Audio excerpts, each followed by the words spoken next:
20 ಲಕ್ಷ ಕೋಟಿ ಪ್ಯಾಕೇಜ್ ವಿಶೇಷ ಕಾರ್ಯಕ್ರಮಕ್ಕೆ ತಮ್ಮೆಲ್ಲರಿಗೂ ಆದರದ ಸ್ವಾಗತ. ನಾನು ರಂಗನಾಥ್ ಭಾರದ್ವಾಜ್. 20 ಲಕ್ಷ ಕೋಟಿ ಪ್ಯಾಕೇಜಿನಲ್ಲಿ ಏನೇನಿರುತ್ತೆ ಇದೇ ಒಂದು ದೊಡ್ಡ ಸಸ್ಪೆನ್ಸ್. ಯಾಕಂದರೆ ಹಿಂದೆ ಏನು ಘೋಷಣೆಗಳಾಗಿದ್ರು ಆ ಘೋಷಣೆಗಳ ಯೋಜನೆಗಳ ಆ ಮೊತ್ತವನ್ನು ಒಂದು ಚೂರು ಹೊರತುಪಡಿಸಿದರೆ ಇನ್ನು ಉಳಿದಿದ್ದು ಸರಿಸುಮಾರು ಹೆಚ್ಚು ಕಡಿಮೆ ಒಂದು 14ರಿಂದ 15 ಲಕ್ಷ ಕೋಟಿ ಬಿಡುಗಡೆ ಆಗುವಂಥದ್ದು. ಯಾರ್ಯಾರಿಗೆ ಎಷ್ಟೆಷ್ಟು ಅಂದರೆ ಯಾವ್ಯಾವ ವಲಯಕ್ಕೆ ಎಷ್ಟೆಷ್ಟು ಸಿಗುತ್ತೆ ಏನು ಎತ್ತ ಇದೆಲ್ಲದರ ಬಗ್ಗೆ ಸಾಕಷ್ಟು ಮಾತಾಡ್ತೀನಿ. ಜೊತೆಗೆ ತಜ್ಞರು ಕೂಡ ನಮ್ಮ ಜೊತೆಗೆ ಜಾಯ್ನ್ ಆಗ್ತಾ ಇದ್ದಾರೆ, ಅವ್ರ ಜೊತೆಗೂ ಕೂಡ ಮಾತಾಡೋಣ. ಆದರೆ ಅದಕ್ಕಿಂತ ಮೊದಲು ಈ ಕ್ಷಣದ ಹೆಡ್ಲೈನ್ಸ್ ಏನು ನೋಡೋಣ ಬನ್ನಿ.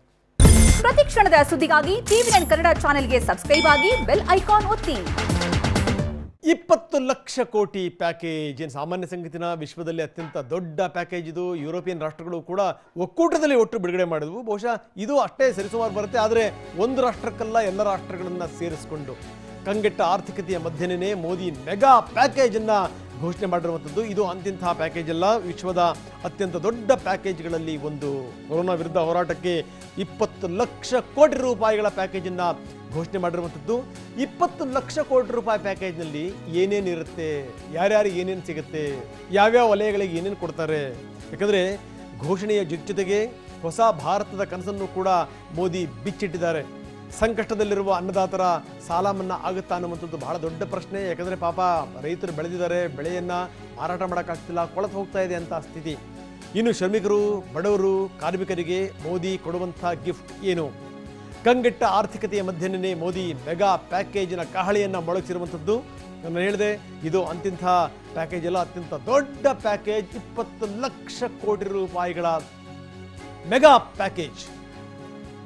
ಸೊ ಇದರಲ್ಲಿ ಏನೇನಿರುತ್ತೆ ಸಂಗತಿಗಳು ಅದೆಲ್ಲವನ್ನು ಕೂಡ ವಿವರವಾಗಿ ನಾವು ನಿಮಗೆ ಬಿಡಿಸಿ ಹೇಳುವಂಥ ಪ್ರಯತ್ನವನ್ನು ಮಾಡ್ತಾ ಇದ್ದೀವಿ.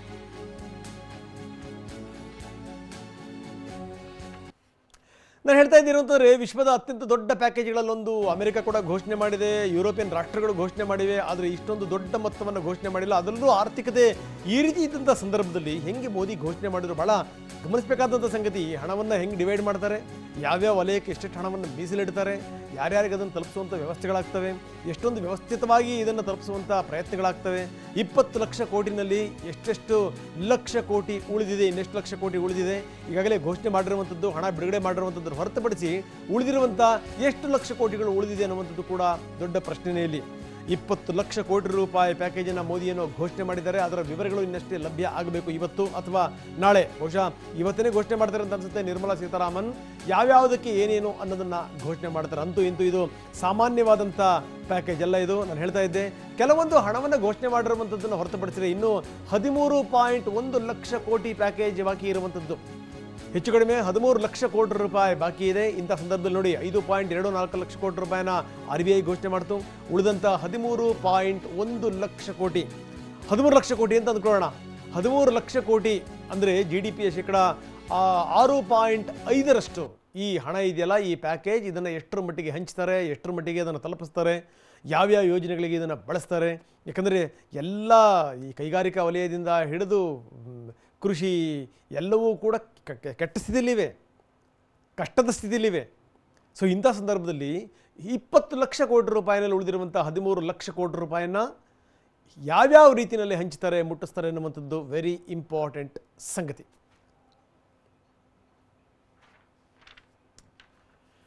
ಹಾಗಾದರೆ ಯಾವ್ಯಾವ ವಲಯಕ್ಕೆ ಏನೇನು ನಿರೀಕ್ಷೆಗಳಿದೆ, ಇದು ಕೂಡ ಬಹಳ ಇಂಪಾರ್ಟೆಂಟ್ ಪ್ರಶ್ನೆ ಇದು. ಯಾಕಂದರೆ ಎಲ್ಲ ವಲಯಗಳು ಕೂಡ ನಿರೀಕ್ಷೆಯಲ್ಲೇ ಇವೆ. ಯಾವ್ಯಾವ ವಲಯಗಳಿಗೆ ಆರ್ಥಿಕ ಪ್ಯಾಕೇಜಿನ ಲಾಭ ಸಿಗುತ್ತೆ ಅನ್ನುವಂಥದ್ದು. ಯಾಕಂದರೆ ಎಲ್ಲ ವಲಯಗಳು ಕೂಡ ಸಂಕಟದಲ್ಲಿರುವಂಥದ್ದು. ಅದು ಸಣ್ಣ ಮಧ್ಯಮ ಈ ಕೈಗಾರಿಕೆಗಳು ಏನೇನಿದೆಯಲ್ಲ, ಆ ಕೈಗಾರಿಕೆಗಳಿಗೆ ಸಾಲ ಸಿಗುವಂಥ ನಿರೀಕ್ಷೆಗಳಿದೆ. ಸಣ್ಣ ಮಧ್ಯಮ ಕೈಗಾರಿಕೆ ಕಾರ್ಮಿಕರಿಗೆ ವೇತನದ ಬೆಂಬಲ ನೀಡುವಂಥ ನಿರೀಕ್ಷೆ ಇದೆ. ಯಾಕಂದರೆ ಪಾಪ ಅವ್ರಿಗೆ ಹೆಂಗೆ ಸಂಬಳ ಕೊಡಬೇಕು, ಅವರು ವಲಸೆ ಕಾರ್ಮಿಕರಿಗೆ ಆರ್ಥಿಕ ನೆರವು ಸಿಗುವಂಥ ನಿರೀಕ್ಷೆ ಇದೆ. ಕಾರ್ಮಿಕರೇನೋ ಒಂದು ಕಡೆಯಿಂದ ಇನ್ನೊಂದು ಕಡೆ ಬಂದರೂ ಎಷ್ಟು ದೊಡ್ಡ ಸಂಖ್ಯೆಯಲ್ಲಿ ಬೇರೆ ಬೇರೆ ಕಡೆ ಹೋಗ್ತಾ ಇದ್ದಾರೆ, ನೋಡ್ತಾ ಇದ್ದೀವಿ. ಸ್ಥಳೀಯ ಉತ್ಪನ್ನಗಳು ಪೈಪೋಟಿ ನಡೆಸಲಿಕ್ಕೆ ಪ್ರೋತ್ಸಾಹವನ್ನು ಕೊಡಬೇಕು, ವೆರಿ ಇಂಪಾರ್ಟೆಂಟ್ ಸಂಗತಿ ಅದು. ಯಾಕಂದರೆ ಲೋಕಲಲ್ಲಿ ಉತ್ಪಾದನೆ ಆಗುವಂಥ ಉತ್ಪನ್ನಗಳಿಗೆ ಹೆಚ್ಚೆಚ್ಚಿನ ಬೆಲೆ ಸಿಗಬೇಕು, ಬೆಂಬಲ ಸಿಗಬೇಕು. ಖರ್ಚು ವೆಚ್ಚ ಹೆಚ್ಚಳಕ್ಕೆ ಮಧ್ಯಮ ವರ್ಗಕ್ಕೆ ತೆರಿಗೆ ಕಡಿತವನ್ನು ಕೂಡ ಘೋಷಣೆ ಮಾಡಬಹುದು. ಯಾಕಂದರೆ ಮಧ್ಯಮ ವರ್ಗ ಅನ್ನುವಂಥದ್ದು ಅಡಕತ್ತರಿಯ ಬದುಕು. ಸೊ ಹೀಗಾಗಿ ನಿರ್ಮಾಣ ಆಗಿರ್ಬೋದು, ಹೌಸಿಂಗ್ ವಲಯ ಆಗಿರ್ಬೋದು, ಇವ್ರಿಗೂ ಕೂಡ ಸೂಕ್ತ ಬೆಂಬಲದ ನಿರೀಕ್ಷೆ ಇದೆ. ಕೆಲ ವಲಯಗಳಿಗೆ ಪ್ಯಾಕೇಜ್ನಿಂದ ಲಾಭದ ನಿರೀಕ್ಷೆಗಳು ಕೂಡ ಇರುವಂಥದ್ದು. ಯಾಕಂದರೆ ಇದು ಸಾಮಾನ್ಯ ಸಂಗತಿ ಅಲ್ಲ. ಇಷ್ಟೊಂದು ದೊಡ್ಡ ಪ್ಯಾಕೇಜನ್ನು ಘೋಷಣೆ ಮಾಡಿರುವಂಥ ಸಂದರ್ಭದಲ್ಲಿ ಈ ಆರ್ಥಿಕ ಪ್ಯಾಕೇಜಿನ ಲಾಭ ಯಾವ್ಯಾವ ವಲಯಗಳಿಗೆ ಸಿಗುತ್ತೆ ಅನ್ನುವಂಥದ್ದು ಕೂಡ ಸಂಗತಿನ ಅದು ಗಮನಿಸಬೇಕಾದಂಥ ಸಂಗತಿ. ಅಂದರೆ ನಿಜಕ್ಕೂ ಹಾಗಾದರೆ ಯಾವ್ಯಾವ ವಲಯಗಳಿಗೆ ಎಷ್ಟೆಷ್ಟು ಪ್ಯಾಕೇಜಿನ ಲಾಭ ಸಿಗುತ್ತೆ, ಇನ್ನೂ ಕೂಡ ನಿರ್ಮಲಾ ಸೀತಾರಾಮನ್ ಅದ್ರ ಬಗ್ಗೆ ಹೆಚ್ಚಿನ ವಿವರಗಳನ್ನು ಕೊಟ್ಟಿಲ್ಲ. ಬಹುಶಃ ಇವತ್ತು ಕೊಡ್ತಾರೆ.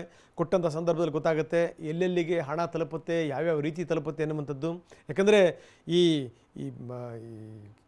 ಕೆಳಗಿನಿಂದ ಹಿಡಿದು ಮೇಲ್ಗಡೆ ತನಕ ಅಷ್ಟು ದೊಡ್ಡ ಮಟ್ಟದಲ್ಲಿ, ಅಂದರೆ ಈ ಸಣ್ಣ ಪುಟ್ಟ ಈ ಅಂಗಡಿ ಮುಗ್ಗಟ್ಟುಗಳನ್ನು ಇಟ್ಕೊಂಡಿರುವಂಥವ್ರನ್ನಿಂದ ಹಿಡ್ಕೊಂಡು ಈ ದೊಡ್ಡ ದೊಡ್ಡ ವ್ಯಾಪಾರ ವಹಿವಾಟು ವ್ಯವಹಾರಗಳನ್ನು ಮಾಡುವಂಥವ್ರು, ಈ ಸಣ್ಣ ಪುಟ್ಟ ಗುಡಿ ಕೈಗಾರಿಕೆಗಳಿಂದ ಹಿಡಿದು ದೊಡ್ಡ ದೊಡ್ಡ ಕೈಗಾರಿಕೆಗಳನ್ನು ಇಟ್ಕೊಂಡಿರುವಂಥವ್ರು ಎಲ್ಲರೂ ಕೂಡ ಸಮಸ್ಯೆಯಲ್ಲಿದ್ದಾರೆ.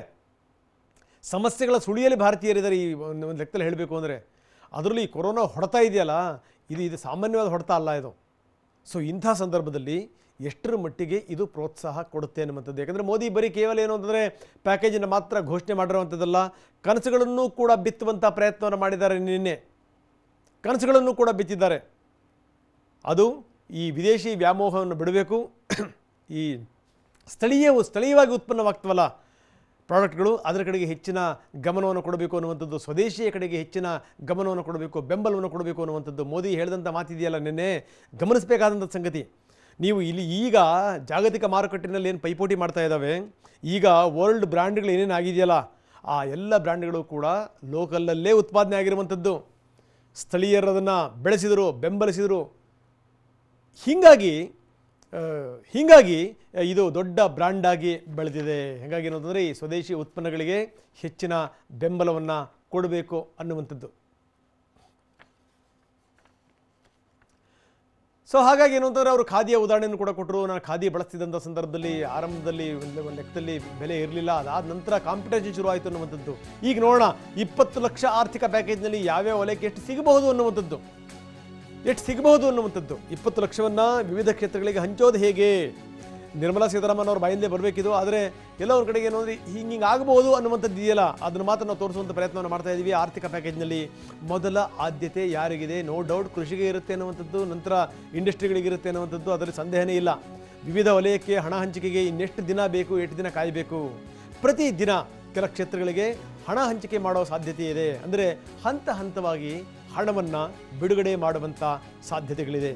ಮುಂದಿನ ಒಂದು ವಾರದ ಕಾಲ ನಿತ್ಯ ಹಣದ ಹಂಚಿಕೆ ಮಾಡುವಂಥ ಸಾಧ್ಯತೆಗಳಿದೆ. ಅಂದರೆ ಬಿಡುಗಡೆ ಮಾಡುವಂಥ ಕೆಲಸವನ್ನು ಮಾಡಬಹುದು ಅನ್ನುವಂಥದ್ದು. ಇವತ್ತಿನಿಂದ ಆರ್ಥಿಕ ಪ್ಯಾಕೇಜ್ ಹಂಚಿಕೆಯನ್ನು ನಿರ್ಮಲಾ ಸೀತಾರಾಮನ್ ಮಾಡ್ತಾರೆ. ನಂತರ ಎಲ್ಲ ವಿವರಗಳು ಕೂಡ ಲಭ್ಯ ಆಗ್ತವೆ.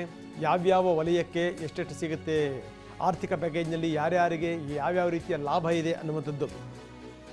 20 ಲಕ್ಷ ಕೋಟಿ ಪ್ಯಾಕೇಜ್ ಇದೆಯಲ್ಲ, ಆ ಪ್ಯಾಕೇಜ್ನಲ್ಲಿ ಮೊದಲ ಆದ್ಯತೆ ನೋ ಡೌಟ್ ಅದು ಕೃಷಿಕರಿಗೆ ಇರುತ್ತೆ. ಇನ್ನೊಂದು ಆದ್ಯತೆ ಸಂದೇಹವಿಲ್ಲ ಅದು ಇಂಡಸ್ಟ್ರಿಗಳಿರುತ್ತೆ. ಯಾಕಂದರೆ ಇಂಡಸ್ಟ್ರಿಗಳು ಮಲ್ಕೊಂಡ್ಬಿಟ್ರೆ ಬಹಳ ಕಷ್ಟ, ಕೃಷಿ ಏನಾದರೂ ದುರ್ಬಲ ಆಗಿಬಿಟ್ರೆ ಬಹಳ ಕಷ್ಟ. ಇನ್ನು ನೋಡ್ತಾ ಇದ್ದೀವಿ ನಾವು 20 ಲಕ್ಷ ಕೋಟಿ ಪ್ಯಾಕೇಜ್ನಲ್ಲಿ ಯಾವ್ಯಾವ ವಿವರಗಳು ಇದೆ, ಯಾರ್ಯಾರಿಗೆ ಸಿಗ್ಬೋದು, ಯಾರ್ಯಾರಿಗೆ ಏನೇನು ನಿರೀಕ್ಷೆಗಳಿದೆ ಅದನ್ನು ನಿಮಗೆ ತೋರಿಸುವಂಥ ಪ್ರಯತ್ನವನ್ನು ನಾವೀಗ ಮಾಡ್ತಾ ಇದ್ದೀವಿ. 20 ಲಕ್ಷ ಕೋಟಿ ಆರ್ಥಿಕ ಪ್ಯಾಕೇಜ್ನಲ್ಲಿ ಯಾವ ವಲಯಕ್ಕೆ ಏನೇನು ಸಿಗಬಹುದು, ಆ ಕ್ಷೇತ್ರಗಳಿಗೆ ಹಣವನ್ನು ಹಂಚುವಂಥ ಬಗೆ ಹೇಗೆ, ಬಹಳ ವೆರಿ ಇಂಪಾರ್ಟೆಂಟ್ ದೊಡ್ಡ ಚಾಲೆಂಜಿಂಗ್ ಇದು. ಆರ್ಥಿಕ ಪ್ಯಾಕೇಜ್ನಲ್ಲಿ ಮೊದಲ ಆದ್ಯತೆ ಯಾರಿಗಿರುತ್ತೆ? ಯಾಕಂದರೆ ಎಲ್ಲ ವಲಯಗಳು ಕೂಡ ಬಹಳ ಚಾತಕ ಪಕ್ಷಿಗಳ ರೀತಿಯಲ್ಲಿ ಕಾಯ್ತಾ ಇವೆ. ಎಲ್ಲ ವಲಯಗಳು ಕೂಡ ಕಷ್ಟದಲ್ಲಿವೆ, ಸಂಕಷ್ಟದಲ್ಲಿವೆ. ಇಂಥ ಸಂದರ್ಭದಲ್ಲಿ ಆರ್ಥಿಕ ಪ್ಯಾಕೇಜ್ನಲ್ಲಿ ಮೊದಲ ಆದ್ಯತೆ ಯಾರಿಗೆ ಸಿಗುತ್ತೆ ಅನ್ನುವಂಥದ್ದು ಬಹಳ ಇಂಪಾರ್ಟೆಂಟ್ ಸಂಗತಿ. ವಿವಿಧ ವಲಯಕ್ಕೆ ಹಣ ಹಂಚಿಕೆಗೆ ಇನ್ನೆಷ್ಟು ದಿವಸ ಬೇಕು? ಯಾಕಂದರೆ ಹಣ ಹಂಚಿಕೆ ಮಾಡುವಂಥದ್ದು ದೊಡ್ಡ ಚಾಲೆಂಜು. ಒಂದು ಚೂರು ಎಡವಟ್ಟಾದರೂ ಕೂಡ ನಾನು ಹೇಳ್ತಾ ಇದ್ದೆ ನಿನ್ನೆ, ದೆಹಲಿಯಿಂದ ಏನಾದರೂ ಒಂದು ಹಣ ಬಿಡುಗಡೆ ಆಯಿತು ಅಂತಂದರೆ, 100 ರೂಪಾಯಿ ಬಿಡುಗಡೆ ಆಯಿತು ಅಂತಂದರೆ 10 ರೂಪಾಯಿನೂ ಕೂಡ ಬಂದು ತಲುಪಲ್ಲ. ಅಂಥ ಒಂದು ವಾತಾವರಣ ಇರುವಂಥ ಸಂದರ್ಭದಲ್ಲಿ ಯಾವ ರೀತಿ ತಲುಪಿಸ್ತಾರೆ? ಇದನ್ನು ಬಹಳ ವ್ಯವಸ್ಥಿತವಾಗಿ ಮಾಡಬೇಕು. ಕಷ್ಟದಲ್ಲಿದ್ದಂಥ ಸಂದರ್ಭದಲ್ಲಿ ಇದಕ್ಕೆ ಪ್ಲಾನ್ ಆಗಿರುತ್ತೆ ಬಿಡಿ, ಅದರಲ್ಲೇನು ಡೌಟೇ ಇಲ್ಲ. ಯಾಕಂದರೆ ಕಷ್ಟ ಇದ್ದಂಥ ಸಂದರ್ಭದಲ್ಲಿ ಸಂಬಂಧಪಟ್ಟಂಥವ್ರಿಗೆ ಹಣ ತಲುಪಲಿಲ್ಲ ಅಂತಂತಂದರೆ, ಪೋಲಾಯಿತು ಅಂತಂತಂದರೆ ಅದು ಖಂಡಿತವಾಗಲೂ ಅದನ್ನು ಕ್ಷಮಿಸಲಿಕ್ಕೆ ಸಾಧ್ಯ ಇಲ್ಲ. ಸೊ ಇವೆಲ್ಲವನ್ನೂ ಕೂಡ ಮನಗಂಡು ಎಲ್ಲವನ್ನೂ ಕೂಡ ಅಳೆದು ತೂಗಿ ಚಿಂತನ ಮಂಥನಗಳಾದ ಮೇಲೇ ಮೋದಿ ಈ ಒಂದು ನಿರ್ಧಾರಕ್ಕೆ ಬಂದಿದ್ದಾರೆ. ಅದು 20 ಲಕ್ಷ ಕೋಟಿ ರೂಪಾಯಿಯ ಪ್ಯಾಕೇಜನ್ನು ಘೋಷಣೆ ಮಾಡಿರುವಂಥದ್ದು. ಸೊ ಇನ್ನು ಬೇರೆ ಬೇರೆ ಸಂಗತಿಗಳನ್ನು ಕೂಡ ನಾವು ತೋರಿಸ್ತಾ ಹೋಗ್ತೀವಿ. ಯಾಕಂದರೆ ಮೋದಿ ಪ್ಯಾಕೇಜಿನ ಮೊದಲ ಗಿಫ್ಟ್ ಯಾರಿಗೆ ಸಿಗುತ್ತೆ? ಆಗಲೂ ಕೂಡ ನಾನು ಈ ಪ್ರಶ್ನೆ ಕೇಳಿದ್ದೆ, ಈಗಲೂ ಕೂಡ ಕೇಳ್ತಾ ಇದ್ದೀನಿ. ಈ ಏನಾದರೂ ಇವತ್ತು ವಿತ್ತ ಸಚಿವೆ ಹಣ ಹಂಚಿಕೆ ಮಾಡೋದು ಯಾರ್ಯಾರಿಗೆ, ಎಷ್ಟೆಷ್ಟು ಹಣವನ್ನು ಹಂಚಿಕೆ ಮಾಡ್ತಾರೆ, ಸೊ ಯಾವ್ಯಾವ ಸ್ವರೂಪದಲ್ಲಿ ಹಣ ಬಿಡುಗಡೆ ಆಗುತ್ತೆ, ಸಣ್ಣ ಮತ್ತು ಮಧ್ಯಮ ಕೈಗಾರಿಕೆಗಳಿಗೆ ಮೊದಲ ಆದ್ಯತೆ ಸಿಗುವಂಥ ಸಾಧ್ಯತೆಗಳಿದೆ ಅನ್ನುವಂಥದ್ದು. ಯಾಕಂದರೆ ಕೈಗಾರಿಕೆಗಳು ನಿಂತರೆ ಮಾತ್ರ ಒಂದಷ್ಟು ಕೆಲಸ ಕಾರ್ಯಗಳು ಇರಲಿಕ್ಕೆ ಸಾಧ್ಯ. ಸಣ್ಣ ಮತ್ತು ಮಧ್ಯಮ ಕೈಗಾರಿಕೆಗಳಿಗೆ ಇವತ್ತು ಪ್ಯಾಕೇಜ್ ರಿಲೀಸ್ ಮಾಡುವಂಥ ಸಾಧ್ಯತೆಗಳಿದೆ. ಪ್ರತಿ ದಿನ ಒಂದೊಂದನ್ನು ಮಾಡ್ತಾ ಹೋಗ್ತಾರೆ. ಯಾಕಂದರೆ ಈ MSMEಗೆ ಹೆಚ್ಚಿನ ಆದ್ಯತೆಯನ್ನು ಕೊಡ್ತಾರೆ. ಯಾಕಂದರೆ ಕಾರ್ಮಿಕರು ಸಂಕಷ್ಟದಲ್ಲಿದ್ದಾರೆ, ಓನರ್ಗಳು ಸಂಕಷ್ಟದಲ್ಲಿದ್ದಾರೆ. ಸದ್ಯ ದೇಶಾದ್ಯಂತ ವಲಸೆ ಹೋಗ್ತಿರುವಂಥ ಕಾರ್ಮಿಕರಿದ್ದಾರಲ್ಲ, ಅವ್ರದ್ದೊಂದು ದೊಡ್ಡ ತಲೆಬಿಸಿ ಆಗಿದೆ. ಯಾಕಂದರೆ ಅವರು ವಾಪಸ್ ಊರಿಗೆ ಹೋಗಿ ಏನು ಮಾಡಬೇಕು, ಇಲ್ಲಿ ಇದ್ಕೊಂಡು ಏನು ಮಾಡಬೇಕು, ಈ ಪ್ರಶ್ನೆ. ಸಣ್ಣ ಮತ್ತು ಮಧ್ಯಮ ಕೈಗಾರಿಕೆಗಳಲ್ಲಿ ಪಾಪ ಕಾರ್ಮಿಕರು ಕೆಲಸ ಮಾಡ್ತಾ ಇದ್ರು. ಆ ಕಾರ್ಮಿಕರಿಗೆ ನಿಜಕ್ಕೂ ಸಂಕಷ್ಟದಲ್ಲಿದ್ದಾರೆ. ಹೀಗಾಗಿ ಕಾರ್ಮಿಕರಿಗೆ ನೆರವಾಗುವಂಥ ನಿಟ್ಟಿನಲ್ಲಿ MSME ಪ್ಯಾಕೇಜ್ ರಿಲೀಸ್ ಆಗುವಂಥ ಸಾಧ್ಯತೆಗಳಿದೆ. ಇವತ್ತನೇ ಪ್ಯಾಕೇಜ್ ರಿಲೀಸ್ ಆಗುವಂಥ ಎಲ್ಲ ನಿರೀಕ್ಷೆಗಳಿದೆ. ಮೊದಲ ಗಿಫ್ಟ್ ಅಂತಂದರೆ ಅದು ಕಾರ್ಮಿಕರಿಗೆ ಸಿಗ್ಬೋದು, ಇಂಡಸ್ಟ್ರಿಗಳಿಗೆ ಸಿಗ್ಬೋದು ಅನ್ನುವಂಥ ಮಾತುಗಳು ಕೇಳಿ ಬರ್ತಾ ಇದೆ.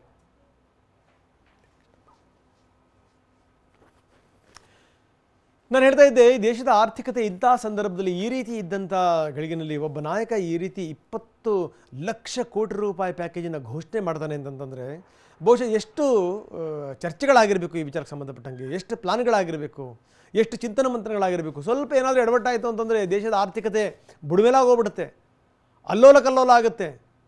ಅದರಲ್ಲೂ ಈಗ ಬಂದಿರುವಂಥ ಮಹಾಮಾರಿ ಅಂತಿಂಥದ್ದಲ್ಲ. ಅದು ಬರೀ ಮನುಷ್ಯನ ಮಾತ್ರ ಕೊಲ್ತಾ ಇಲ್ಲ, ಮನುಷ್ಯರಿಗೆ ಮಾತ್ರ ಅದು ಅಂಟ್ತಾ ಇಲ್ಲ, ಅದು ಎಲ್ಲ ವಲಯಗಳಿಗೆ ಅಡ್ಡುಕೊಂಡ್ಬಿಟ್ಟಿದೆ.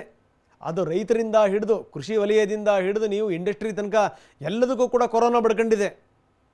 ಸೊ ಇಂಥ ಸಂದರ್ಭದಲ್ಲಿ ಕೊರೋನಾ ಮುಕ್ತ ಮಾಡುವಂಥದ್ದು ಇದೆಯಲ್ಲ ಸಮಾಜವನ್ನು, ಅದು ಬಹಳ ಬಹಳ ಕಷ್ಟ. ಹೀಗಾಗಿಯೇ ಮೋದಿ ನಿನ್ನೆ ಒಂದು ಮಾತನ್ನು ಹೇಳಿದರು, ಕೊರೋನಾ ಜೊತೆಗೆ ನಾವು ಬದುಕಬೇಕು, ಕೊರೋನಾ ವಿರುದ್ಧ ಹೋರಾಟ ಮಾಡಬೇಕು, ಇದ್ರ ಜೊತೆಗೆ ಭಾರತವನ್ನು ಕೂಡ ಸದೃಢ ಮಾಡಬೇಕು, ಆ ಒಂದು ಪ್ರಯತ್ನ ನಮ್ಮದು ಅನ್ನುವಂಥದ್ದು.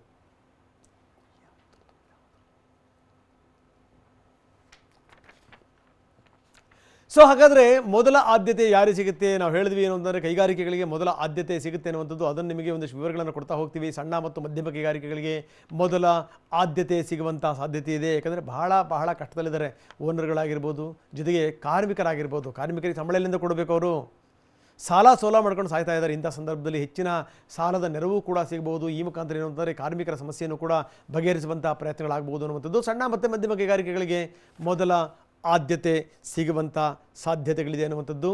ಜೊತೆಗೇನು ಅಂತಂದರೆ ಇವತ್ತೇ ಅವರಿಗೆ ಪ್ಯಾಕೇಜ್ ರಿಲೀಸ್ ಮಾಡುವಂಥ ಸಾಧ್ಯತೆಗಳಿದೆ. ನೆಕ್ಸ್ಟ್ ನಾವು ಪಾಯಿಂಟ್ಗಳಿಗೆ ಹೋಗೋಣ. ಕಾರ್ಮಿಕರು ಸಂಕಟದಲ್ಲಿರುವಂಥ ಹಿನ್ನೆಲೆಯಲ್ಲಿ MSMEಗೆ ಹೆಚ್ಚಿನ ಆದ್ಯತೆ ಸಿಗ್ಬೋದು. ಬಹುಶಃ ಏನು ಅಂತಂದರೆ ಸದ್ಯ ದೇಶಾದ್ಯಂತ ಕಾರ್ಮಿಕರು ವಲಸೆ ಹೋಗ್ತಾ ಇದ್ದಾರೆ. ಅವ್ರನ್ನ ಎಲ್ಲಿ ತಡೆ ಹಿಡಿಯಬೇಕು ನಂಬರ್ 1, ಎಲ್ಲಿ ಕಳಿಸಬೇಕು ನಂಬರ್ 2, ಜೊತೆಗೆ ಆ ಕಳಿಸಿದಂಥ ಸ್ಥಳದಲ್ಲಿ ಅವರಿಗೆ ಯಾವ ರೀತಿ ಕೆಲಸ ಕಾರ್ಯಗಳನ್ನು ಅವ್ರಿಗೆ ಮಾಡಲಿಕ್ಕೆ ಅನುವು ಮಾಡಿಕೊಡ್ಬೇಕು ನಂಬರ್ 3, ಅಥವಾ ಎಲ್ಲೆಲ್ಲಿ ಕೆಲಸ ಮಾಡ್ತಿದ್ರು ಅವ್ರನ್ನ ವಾಪಸ್ ಕರೆಸ್ಕೋಬೇಕು ಅನ್ನುವಂಥದ್ದು. ಇವೆಲ್ಲವೂ ಕೂಡ ದೊಡ್ಡ ತಲೆಬಿಸಿ. ನೋಡಿ, ಕಾರ್ಮಿಕರನ್ನ ಇದ್ದಕ್ಕಿದ್ದಂಗೆ ಕರ್ನಾಟಕದಿಂದ ಕಾರ್ಮಿಕರನ್ನ ಹೊರಗಡೆ ಕಳಿಸುವಂಥ ಪ್ರಯತ್ನಗಳಾಯಿತು ಅಂತಂದರೆ ಆ ಕಾರ್ಮಿಕರು ಕೂಡ ಆ ಬೇಡಿಕೆಯನ್ನು ಇಟ್ಟಿದ್ರು ಬಿಡಿ, ಪ್ರಶ್ನೆ ಬೇರೆ. ಆದರೆ ಆ ಘೋಷಣೆ ಮಾಡುವಂಥ ಸಂದರ್ಭದಲ್ಲಿ ಮುಂದಿನ ಪರಿಣಾಮಗಳೇನು? ಕಾರ್ಮಿಕರು ಹೊರಗಡೆ ಹೋದರು, ಇದಾದಮೇಲೆ ಏನಂದರೆ ಕಟ್ಟಡಕ್ಕೆ ಎಲ್ಲದಕ್ಕೂ ಕೂಡ ಅನುಮತಿಯನ್ನು ಕೊಡಲಾಯಿತು. ಎಲ್ಲಿ ತರ್ತಾರೆ ಕಾರ್ಮಿಕರನ್ನ? ಎಲ್ಲಿ ಸಿಗ್ತಾರೆ ಕಾರ್ಮಿಕರು? ಇವತ್ತು ಕಾರ್ಮಿಕರು ಇಲ್ಲದೇ ಕೆಲಸ ಕಾರ್ಯಗಳು ಆರಂಭ ಆಗಲಿಕ್ಕೆ ಸಾಧ್ಯವಾ? ಈ ರೀತಿ ಕೆಲವೊಂದು ಎಡವಟ್ಟುಗಳಾಗ್ಬಿಡ್ತವೆ ನಮ್ಮಲ್ಲಿ. ಜೊತೆಗೇನು ಅಂತಂದರೆ ಮೊದಲು ಏನಾದರೂ ಇದಕ್ಕೆ ಸಂಬಂಧಪಟ್ಟಂಗೆ ಏನಾದರೂ ಚರ್ಚೆ ಮಾಡಿ ಏನು ಎತ್ತ ಮುಂದಿನ ಯೋಜನೆಗಳು ಏನೇನು ಇರ್ಬೋದು, ಅದು ಯಾವ್ಯಾವ ರೀತಿ ಅನುಷ್ಠಾನ ಮಾಡಬೇಕು, ಅದಾದಮೇಲೆ ಕಾರ್ಮಿಕರನ್ನು ಕಳಿಸಬೇಕು ಬಿಡಬೇಕು ಅನ್ನುವಂಥದ್ದು ಯಾವುದನ್ನು ಇಲ್ಲ. ಸಾಲು ನಿಲ್ಲಿಸಿಬಿಟ್ರು, ಕಳಿಸಿದ್ರು. ಅದಕ್ಕೇನಾದರೂ ಸಚಿವರುಗಳು ಕೆಲವೊಂದು ಸಮರ್ಥನೆಗಳ ಮೇರೆ ಕೊಡ್ತಾರೆ. ಇಲ್ಲ, ಸಂಬಂಧಪಟ್ಟಂಥ ಕಡೆಯಿಂದ ನಮಗೆ ತುಂಬ ಒತ್ತಡ ಇತ್ತು ಅನ್ನುವಂಥದ್ದು. ಒತ್ತಡ ಇದ್ದರೆ ಮೊದಲೇ ಹೇಳಬೇಕಲ್ಲ. ಸೊ ಈ ರೀತಿ ಒಂದಷ್ಟು ಈ ನಿರ್ಧಾರಗಳನ್ನು ತೆಗೆದುಕೊಳ್ಳುವಂಥ ವಿಚಾರದಲ್ಲೂ ಕೂಡ ಎಡವಟ್ಟಾಗಿದೆ. ಅದು ಅತ್ಯಂತ ಸಹಜ ಕೂಡ ಹೌದು. ಯಾಕಂದರೆ ಈ ಕೊರೋನಾ ಇಷ್ಟೊಂದು ಬಾಧಿಸಿರುವಂಥ ಸಂದರ್ಭದಲ್ಲಿ ಯಾವ ರೀತಿ ಮಾಡಬೇಕು ಪಾಪ, ಯಾವ್ಯಾವುದ್ರ ಕಡೆಗೆ ಅವರು ತಲೆಯನ್ನು ಉಪಯೋಗಿಸಬೇಕು. ಸೊ ಇವೆಲ್ಲ ಡೆವಲಪ್ಮೆಂಟ್ಗಳ ನಡುವೆನೇ ಸಣ್ಣ ಮತ್ತು ಮಧ್ಯಮ ಕೈಗಾರಿಕೆಗಳಿಗೆ ಮೊದಲ ಆದ್ಯತೆ ಸಿಗುವಂಥ ಸಾಧ್ಯತೆ ಇದೆ. ಹೀಗಾಗಿ MSMEಗಳೇನಿದೆ ಅದನ್ನು ಒಂದಷ್ಟು ಬಲ ಮಾಡುವಂಥ ಪ್ರಯತ್ನಗಳು ಆಗ್ತಾಯಿದೆ. ಇನ್ನು 20 ಲಕ್ಷ ಕೋಟಿ ರೂಪಾಯಿನ ಪ್ಯಾಕೇಜ್, ಅತ್ಯಂತ ದೊಡ್ಡ ಪ್ಯಾಕೇಜ್. ಜೊತೆಗೆ ಏನಂದ್ರೆ ನಾನು ಹೇಳ್ತಾ ಇದ್ದೆ, ಅಮೆರಿಕ ಕೂಡ ಬಿಡುಗಡೆ ಮಾಡಿತ್ತು. ಜೊತೆಗೆ ಯುರೋಪಿಯನ್ ರಾಷ್ಟ್ರಗಳು ಒಟ್ಟಾರೆ ಸೇರಿಕೊಂಡು ಕೂಡ ಇಷ್ಟನ್ನು ಬಿಡುಗಡೆ ಮಾಡಿಲ್ಲ. ಇಂಥ ಸಂದರ್ಭದಲ್ಲಿ ಮೋದಿ ಈ ಒಂದು ಹೆಜ್ಜೆಗೆ ಹೇಗೆ ಕೈ ಹಾಕಿದ್ರು, ಜೊತೆಗೆ ಮೋದಿಯವರನ್ನೇ ಈ 20 ಲಕ್ಷ ಕೋಟಿ ರೂಪಾಯಿ ಪ್ಯಾಕೇಜನ್ನು ಘೋಷಣೆ ಮಾಡಿದಂಥ ಬಗೆ ಹೇಗಿತ್ತು, ಬನ್ನಿ ನೋಡೋಣ. 20 लाख करोड़ रुपए का है, 20 लाख करोड़ रुपए का है ये पैकेज। इन सबके जरिए देश के विभिन्न वर्गों को आर्थिक व्यवस्था की कड़ियों को 20 लाख करोड़ रुपए का संबल मिलेगा, सपोर्ट मिलेगा। 20 लाख करोड़ रुपए का है। 20 लाख करोड़ रुपए का है ये पैकेज। इन सबके जरिए देश के विभिन्न वर्गों को आर्थिक व्यवस्था की कड़ियों को 20 लाख करोड़ रुपए का संबल मिलेगा, सपोर्ट मिलेगा। GDPಯ ಶೇಕಡ 10ರಷ್ಟು GDPಯ ಶೇಕಡ 10ರಷ್ಟನ್ನು ಮೀಸಲಿಡಬೇಕು ಅಂದರೆ ಸಾಮಾನ್ಯ ಸಂಗತಿನ ದೇಶದ ಸ್ಥಿತಿಗತಿಗಳೇನಾಗುತ್ತೆ, ಅದರ ಪರಿಣಾಮಗಳೇನಾಗುತ್ತೆ ಎಲ್ಲವನ್ನೂ ಕೂಡ ಅಳೆದು ತೂಗಿನೇ ಮೋದಿಯವರು ಮಾಡಿರುವಂಥದ್ದು 20 ಲಕ್ಷ ಕೋಟಿ ರೂಪಾಯಿ ಆರ್ಥಿಕ ಪ್ಯಾಕೇಜನ್ನು ಪ್ರಧಾನಿ ಮೋದಿ ಘೋಷಣೆ ಮಾಡಿರುವಂಥದ್ದು ಸಾಮಾನ್ಯ ಸಂಗತಿಯಲ್ಲ. ದೇಶದ GDPಯ ಶೇಕಡ 10ರಷ್ಟು ಅನುದಾನ. GDP ಯಾವ ಮಟ್ಟಕ್ಕೆ ಬಂದಿದೆ, ಆರ್ಥಿಕತೆ ಯಾವ ಸ್ಥಿತಿಯಲ್ಲಿದೆ ಗೊತ್ತಿರುವಂಥ ಸಂಗತಿ. ರೈತರು, ಕಾರ್ಮಿಕರು, ಸಣ್ಣ ಉದ್ಯಮಿಗಳಿಗೆ ನೆರವನ್ನು ಕೊಡಬೇಕು, ಈ ಮುಖಾಂತರ ಅವರನ್ನು ಮೇಲಕ್ಕೆತ್ತಿ ನಿಲ್ಲಿಸಬೇಕು, ಇಲ್ಲಾಂತಂದರೆ ದೇಶ ಬಿದ್ದು ಹೋಗುತ್ತೆ. ದೇಶದ ಮಧ್ಯಮ ವರ್ಗದವ್ರನ್ನೂ ಕೂಡ ಕಾಪಾಡಬೇಕು, ಅವರ ಸ್ಥಿತಿಗತಿಗಳನ್ನು ಕೂಡ, ಕಾರ್ಮಿಕರ ಸ್ಥಿತಿಗತಿಗಳನ್ನು ಕಾಪಾಡಬೇಕು. ಭಾರತೀಯ ಉದ್ಯೋಗದಾತರಿಗೆ ಈ ಪ್ಯಾಕೇಜನ್ನು ಮೋದಿ ಘೋಷಣೆ ಮಾಡಿರುವಂಥದ್ದು ಬರೋಬ್ಬರಿ 20 ಲಕ್ಷ ಕೋಟಿ ರೂಪಾಯಿನ ಪ್ಯಾಕೇಜ್, ಆರ್ಥಿಕ ಪ್ಯಾಕೇಜ್ ಬಗ್ಗೆ ಹಂತ ಹಂತವಾಗಿ ಆ ಮಾಹಿತಿಯನ್ನು ಅವರು ಕೊಡ್ತಾ ಹೋದರು. ಜೊತೆಗೆ ನಿರ್ಮಲಾ ಸೀತಾರಾಮನ್ ಇವತ್ತು ಯಾವ್ಯಾವುದಕ್ಕೆ ಎಷ್ಟೆಷ್ಟು ಬಿಡುಗಡೆ ಮಾಡ್ತೀವಿ ಅನ್ನೋದನ್ನು ಕೂಡ ಹೇಳ್ತಾ ಹೋಗ್ತಾರೆ. ಮೂಲಸೌಕರ್ಯ, ಸಮಗ್ರ ಆರ್ಥಿಕ ಸುಧಾರಣೆಗೆ ಕ್ರಮವನ್ನು ಕೈಗೊಂಡಿರುವಂಥದ್ದು, ಆತ್ಮಬಲ, ಆತ್ಮವಿಶ್ವಾಸದಿಂದ ಸ್ವಾವಲಂಬಿ ಭಾರತದ ನಿರ್ಮಾಣ ಹೇಗೆ ಸಾಧ್ಯ ಅನ್ನೋದನ್ನು ಕೂಡ ಮೋದಿ ಹಂತ ಹಂತವಾಗಿ ಅದನ್ನು ಹೇಳ್ತಾ ಹೋದರು. ಜಾಗತಿಕ ಸರಪಳಿನಲ್ಲಿ ಮಹತ್ವದ ಬದಲಾವಣೆ ಆಗ್ತಾ ಇದೆ. Very good. ಇದು ಈ ಮಹತ್ವದ ಬದಲಾವಣೆ ಅನ್ನುವಂಥದ್ದನ್ನೇ ಭಾಳ ಅದ್ಭುತವಾದಂಥ ಸಂಗತಿ. ಯಾಕಂದರೆ ಚೀನಾದ ಸ್ಥಿತಿಗತಿಗಳನ್ನು ನಾವು ಅವಲೋಕಿಸಿ ಇವತ್ತು ಭಾರತ ಹೆಂಗೆ ಹೆಜ್ಜೆ ಇಡಬೇಕು ಇದಕ್ಕೆ ಸಂಬಂಧಪಟ್ಟಂಗೆ ಬಹಳ ಕಸರತ್ತನ್ನು ಮಾಡ್ತಾ ಇದೆ, ಬಹಳ ಪ್ಲಾನ್ಗಳಾಗ್ತಾ ಇದೆ. ಆ ರೀತಿ ಏನಾದರೂ ಡೆವಲಪ್ಮೆಂಟ್ಗಳಾಗೋಯಿತು ಅಂತಂದರೆ ಖಂಡಿತವಾಗ್ಲೂ ಭಾರತದಲ್ಲೂ ಕೂಡ ಒಂದು ಹೊಸ ಪರ್ವ ಶುರು ಆಗಬಹುದು ಅನ್ನುವಂಥದ್ದು. 20 ಲಕ್ಷ ಕೋಟಿ ರೂಪಾಯಿ ಪ್ಯಾಕೇಜ್ ಅಂದರೆ ಅದು ಎಷ್ಟು ದೊಡ್ಡ ಪ್ಯಾಕೇಜ್. ನಾನು ಹೇಳ್ತಾ ಇದ್ದೆ, GDPಯ ಶೇಕಡ 10ರಷ್ಟು ಗಾತ್ರದ ಪ್ಯಾಕೇಜ್, 20 ಲಕ್ಷ ಕೋಟಿ ಪ್ಯಾಕೇಜ್ ನೆರವು ಸಿಗುತ್ತೆ ಅಂತಂತಂದ್ರೆ ಅದು ಸಾಮಾನ್ಯ ಸಂಗತಿ ಅಲ್ಲ. ಎಷ್ಟು ಜನರಿಗೆ ಸಿಗುತ್ತೆ, ಯಾವ್ಯಾವ ರೂಪದಲ್ಲಿ ಸಿಗುತ್ತೆ, 20 ಲಕ್ಷ ಕೋಟಿ ಪ್ಯಾಕೇಜ್ನಿಂದ ಆಗುವಂಥ ಲಾಭಗಳು ಏನೇನು, ಇದು ಬಹಳ ಗಮನಿಸಬೇಕಾದಂಥ ಸಂಗತಿ. ಇದು ಎಷ್ಟು ದೊಡ್ಡ ಮೊತ್ತದ ಪ್ಯಾಕೇಜ್ ನಂಬರ್ 1. ಜೊತೆಗೆ ಏನಂದರೆ ಯಾರ್ಯಾರಿಗೆ ಈ ಮುಖಾಂತರ ನೆರವು ಸಿಗುತ್ತೆ, ಇದಕ್ಕೆ ಮೋದಿ ಏನು ಹೇಳ್ತಾರೆ ನೋಡೋಣ ಬನ್ನಿ. 20 लाख करोड़ रुपए का है ये पैकेज। भारत की GDP का करीब करीब 10% है। 20 लाख करोड़ रुपए का है ये पैकेज। भारत की GDP का करीब करीब 10% है। 20 लाख ನೋಡಿ, ಕರ್ನಾಟಕದ ಬಜೆಟನ್ನು ಹೆಚ್ಚು ಕಡಿಮೆ 8 ರಿಂದ 10 ವರ್ಷ ನೀವು ಬಜೆಟನ್ನು ಏನು ಮಂಡಿಸ್ತಿರಲ್ಲ ಅಷ್ಟು ಗಾತ್ರದ ಬಜೆಟ್ ಇದು, ಅಷ್ಟು ಗಾತ್ರದ ಹಣ ಇದು. 20 ಲಕ್ಷ ಕೋಟಿ ಪ್ಯಾಕೇಜ್ ಅಂತಂದರೆ ಸಾಮಾನ್ಯ ಸಂಗತಿನ. ಅದನ್ನೇ ನಾನು ಹೇಳ್ತಾ ಇದ್ದೆ, ಏನಂದ್ರೆ 20 ಲಕ್ಷ ಕೋಟಿ ಪ್ಯಾಕೇಜ್ ಅಂದರೆ ದೇಶದ GDPಯ ಶೇಕಡ 10ರಷ್ಟು ಭಾಗ. ಏನಾದರೂ ಹಂಗೆ ಮಾಡಬೇಕು ಅಂದರೆ ಎದೆಗಾರಿಕೆ ಇರಬೇಕು. ಕರ್ನಾಟಕದ ಈ ವರ್ಷದ ಬಜೆಟ್ ಗಾತ್ರ 2,44,000 ಕೋಟಿ. ಅದು ಜಾಸ್ತಿ ಮಾಡ್ತಾ ಹೋಗ್ತಾ ಇದ್ದಾರೆ, ಪ್ರಶ್ನೆ ಬೇರೆ. 20 ಲಕ್ಷ ಕೋಟಿ ಅಂದರೆ ಸರಿಸುಮಾರು ಕರ್ನಾಟಕದ 8 ವರ್ಷದ ಬಜೆಟ್ಗೆ ಸಮಾನ. ಅಂದರೆ 8 ವರ್ಷದ ಕರ್ನಾಟಕದ ಬಜೆಟ್ ಏನು ಮಂಡನೆ ಆಗುತ್ತೆ ಆ ಬಜೆಟ್ನ ಮೊತ್ತಕ್ಕೆ ಸಮಾನವಾಗಿರುವಂಥದ್ದು 20 ಲಕ್ಷ ಕೋಟಿ. ಇದನ್ನೆಲ್ಲ ಭಾರತದ ಜನರಿಗೆಲ್ಲ ಹಂಚಿದರೆ ಎಷ್ಟು ಸಿಗುತ್ತೆ ಗೊತ್ತಾ? ಹಂಚೋದು ಅಂದ ತಕ್ಷಣ ಭಾಳ ಜನ ತಪ್ಪು ತಿಳ್ಕೊಂಬಿಡಬಾರ್ದು ನೀವು. ಯಾಕಂದರೆ ನಮಗೆ ನಾಳೆಯಿಂದಲೇ ಒಂದು 15,000 ರೂಪಾಯಿ ಬಂದ್ಬಿಡುತ್ತೆ ಅಂತೇಳಿ ಅಂತ. ಪ್ರತಿಯೊಬ್ಬ ವ್ಯಕ್ತಿಗೆ ಈ ಮೊತ್ತವನ್ನು ಏನಾದರೂ ಸಮಭಾಗ ಮಾಡಿ ಹಂಚಿದರೆ ಪ್ರತಿಯೊಬ್ಬ ವ್ಯಕ್ತಿಗೂ ಕೂಡ 15,000 ರೂಪಾಯಿ ಸಿಗುತ್ತೆ. ಹಿಂದೆ ಇದೇ ರೀತಿ ಬ್ಲಾಕ್ ಮನಿ ವಿಚಾರಕ್ಕೆ ಸಂಬಂಧಪಟ್ಟಂಗೆ ಮೋದಿಯವರು ಹೇಳಿ ಎಡವಟ್ಟುಗಳಾಗಿದೆ. ಅಂದರೆ ನೇರವಾಗಿ ನಿಮ್ಮ ಖಾತೆಗೆ ಬಂದು ಬಿದ್ದುಬಿಡುತ್ತೆ ಅಂತ ಭಾವಿಸಬೇಡಿ. ಬೇರೆ ಬೇರೆ ರೂಪದಲ್ಲಿ ನಿಮಗೆ ನೆರವಿನ ರೂಪದಲ್ಲಿ ಇದು ನಿಮ್ಮ ಕೈ ಸೇರುವಂಥ ಸಾಧ್ಯತೆಗಳಿದೆ ಅನ್ನುವಂಥದ್ದು. ಸೊ ಇದು ಗಮನಿಸಬೇಕಾದಂಥ ಸಂಗತಿ. ಇದು ಇಂಥ ದೊಡ್ಡ ಮೊತ್ತದ ಪ್ಯಾಕೇಜನ್ನು ಮೋದಿ ಘೋಷಣೆ ಮಾಡಿರುವಂಥದ್ದು, ಅದು ಎಲ್ಲ ವಲಯಗಳನ್ನು ಮೇಲಕ್ಕೆತ್ತುವಂಥ ನಿಟ್ಟಿನಲ್ಲಿ. ಇನ್ನು ಇದೆಲ್ಲದರ ಜೊತೆಗೆ ಏನು ಅಂತಂದರೆ ಯಾರ್ಯಾರಿಗೆ ಎಷ್ಟೆಷ್ಟರ ಮಟ್ಟಿಗೆ ಲಾಭ ಸಿಗುತ್ತೆ, ಬಹುಶಃ ಏನು ಅಂತಂದರೆ ಮೊದಲ ಒಂದು ಪ್ರಾತಿನಿಧ್ಯ ಸಿಗುವಂಥದ್ದು ಕೈಗಾರಿಕೆಗಳಿಗೆ ಎನ್ನುವಂಥ ಮಾತನ್ನು ಹೇಳಿದ್ವಿ. ಹಾಗಾದರೆ ಯಾರ್ಯಾರಿಗೆ ಎಷ್ಟೆಷ್ಟು ಇದರ ಲಾಭ ಸಿಗಬಹುದು? 20 ಲಕ್ಷ ಕೋಟಿ ರೂಪಾಯಿ ಪ್ಯಾಕೇಜ್. ಈ ಪ್ಯಾಕೇಜ್ನಿಂದ ಯಾರ್ಯಾರಿಗೆ ಎಷ್ಟೆಷ್ಟರ ಮಟ್ಟಿಗಿನ ಲಾಭ ಆಗುತ್ತೆ, ಭಾಳ ಇಂಪಾರ್ಟೆಂಟ್ ಸಂಗತಿ ಇದು. ಯಾಕಂದರೆ ಎಲ್ಲ ವಲಯಗಳು ಕೂಡ ಒಂದು ಲೆಕ್ಕದಲ್ಲಿ ನಮಗೆ ಲಾಭ ಸಿಗಬಹುದು ಅನ್ನುವಂಥ ಚಾತಕ ರೀತಿಯ ಕಾಯ್ತಾ ಇದ್ದಾವೆ, ಚಾತಕ ಪಕ್ಷಿಗಳ ರೀತಿಯಲ್ಲಿ. ಯಾಕಂದರೆ ಎಲ್ಲ ವಲಯಗಳು ಕೂಡ ಕಟ್ಟದಲ್ಲಿರುವಂಥವೆ. ಇಂಥ ಸಂದರ್ಭದಲ್ಲಿ ಯಾವ್ಯಾವ ವಲಯಕ್ಕೆ ಎಷ್ಟು ಸಿಗುತ್ತೆ ಅನ್ನುವಂಥದ್ದು ಇದೆಯಲ್ಲ, ವೆರಿ ಇಂಪಾರ್ಟೆಂಟ್ ಸಂಗತಿ ಇದು. ಸೊ ಹಾಗಾಗಿ ನಾವು ತೋರಿಸ್ತಾ ಇದ್ದೀವಿ 20 ಲಕ್ಷ ಕೋಟಿ ಪ್ಯಾಕೇಜ್ನಲ್ಲಿ ಯಾವ್ಯಾವ ವಲಯಕ್ಕೆ ಎಷ್ಟು ಸಿಗಬಹುದು ಅನ್ನುವಂಥದ್ದು ಹಂತ ಹಂತವಾಗಿ ನಿರ್ಮಲಾ ಸೀತಾರಾಮನ್ ಅದನ್ನು ಬಿಡುಗಡೆ ಮಾಡ್ತಾರೆ. ಎಕ್ಸ್ಪೆಕ್ಟೇಷನ್ ಎಷ್ಟರ ಮಟ್ಟಿಗಿದೆ ಅದನ್ನು ಮಾತ್ರ ನಾವು ತೋರಿಸ್ತೀವಿ. 20 ಲಕ್ಷ ಕೋಟಿ ರೂಪಾಯಿ ಪ್ಯಾಕೇಜ್ನಲ್ಲಿ ಒಂದು ಲೆಕ್ಕದಲ್ಲಿ ಎಲ್ಲರಿಗೂ ಕೂಡ, ಎಲ್ಲ ವಲಯಕ್ಕೂ ಕೂಡ ಭರಪೂರ ನೆರವು ಸಿಗುತ್ತೆ ಅನ್ನುವಂಥದ್ದು. ಅದರಲ್ಲೂ ಅಸಂಘಟಿತ ವರ್ಗಕ್ಕೆ ಬಂಪರ್ ಆಫರ್ ಸಿಗುತ್ತೆ ಅಂತ. ಬೆಳೆಗೆ ಬೆಲೆ ಸಿಗದೇನೆ ರೈತ ಕಂಗಾಲಾಗಿದ್ದಾನೆ. ಬೆಳೆದಂಥ ಬೆಳೆ ಹೊಲದಲ್ಲೇ ಉಳಿದೋಗಿದೆ, ಕೊಳೆತು ಹೋಗಿದೆ. ಇಂಥ ಸಂದರ್ಭದಲ್ಲಿ ರೈತರಿಗೆ ಸಹಾಯ ಆಗ್ಬೋದು. ಮಧ್ಯಮ ವರ್ಗಕ್ಕೆ ಸಹಾಯದ ನೆರವನ್ನು ಚಾಚಬಹುದು. ಜೊತೆಗೇನೆಂದರೆ ಶ್ರಮಿಕರಿಗೆ, ದಿನಗೂಲಿ ನೌಕರರಿಗೆ, ವಲಸೆ ಕಾರ್ಮಿಕರಿಗೆ ನೆರವನ್ನು ನೀಡಬಹುದು ಅನ್ನುವಂಥದ್ದು. ವ್ಯಾಪಾರ ಉದ್ಯೋಗ ಇಲ್ಲದಂಥವರಿಗೆ ಮೋದಿ ಗುಡ್ ನ್ಯೂಸನ್ನು ಕೊಡ್ತಾರಾ ಅಂತ, ಏನಾದರೂ ಅವರಿಗೆ ಬೇರೆ ರೀತಿಯಲ್ಲಿ ಏನಾದರೂ ಹೆಲ್ಪ್ ಮಾಡುವಂಥದ್ದು ಆಗ್ಬೋದಾ? ಸಣ್ಣ ಅತಿ ಸಣ್ಣ ವ್ಯಾಪಾರಸ್ಥರ ಕಷ್ಟ ನಷ್ಟಗಳೇನಿದೆ ಅದನ್ನೂ ಕೂಡ ಸರಿ ಮಾಡುವಂಥ ಬಗೆಯಲ್ಲಿ ಮೋದಿ ಏನಾದರೂ ಹೆಜ್ಜೆಯನ್ನು ಇಡ್ತಾರಾ? ಈ ಕಂಗೆಟ್ಟಿರುವಂಥ ಈ ಸಣ್ಣ ಮತ್ತು ಮಧ್ಯಮ ಕೈಗಾರಿಕೆಗಳಿದೆಯಲ್ಲ, ಅದಕ್ಕೆ ಸಂಬಂಧಪಟ್ಟಂಗೆ ಏನಾದರೂ ಒಂದಿಷ್ಟು ಪ್ರೋತ್ಸಾಹ ಸಿಗ್ಬೋದು, ಬಿಗ್ ಬೂಸ್ಟ್ ಸಿಗ್ಬೋದು ಅನ್ನುವಂಥದ್ದು. ಅಸಂಘಟಿತ ವರ್ಗಕ್ಕೆ ನಮೋ ಆರ್ಥಿಕ ನೆರವನ್ನು ಕೊಡ್ತಾರಾ ಅನ್ನುವಂಥದ್ದು ಬಹಳ ಗಮನಿಸಬೇಕಾದಂಥ ಸಂಗತಿ. 20 ಲಕ್ಷ ಕೋಟಿ ರೂಪಾಯಿ ಪ್ಯಾಕೇಜ್ನಲ್ಲಿ ಯಾರ್ಯಾರಿಗೆ ಎಷ್ಟೆಷ್ಟು ಸಿಗುತ್ತೆ, ಏನೇನು ಸಿಗಬಹುದು ಅನ್ನುವಂಥದ್ದು. ಬನ್ನಿ ಹಾಗಾದರೆ ಶುರು ಮಾಡೋಣ. ಯಾಕಂದರೆ ದೇಶದ ಬೆನ್ನೆಲುಬು ಅಂತಂದರೆ ಅದು ರೈತ ಸಮುದಾಯ, ಕೃಷಿನೇ ಏನಾದರೂ ಕೃಷಿವಾಗಿಬಿಡ್ತು ಅಂತಂತಂದರೆ ನೋ ಡೌಟ್ ದೇಹನೂ ಕೂಡ ಕೃಷಿವಾಗಿಬಿಡುತ್ತೆ, ದೇಶನೂ ಕೂಡ ಕೃಷಿವಾಗಿಬಿಡುತ್ತೆ. ಅದರಲ್ಲಿ ಎರಡೇ ಮಾತಿಲ್ಲ. ಸೊ ಸಂಕಷ್ಟಕ್ಕೆ ಸಿಲುಕಿರುವಂಥ ಅನ್ನದಾತರ ಸಾಲ ಮನ್ನಾವನ್ನು ಮಾಡ್ತಾರೆ ಅನ್ನುವಂಥದ್ದು.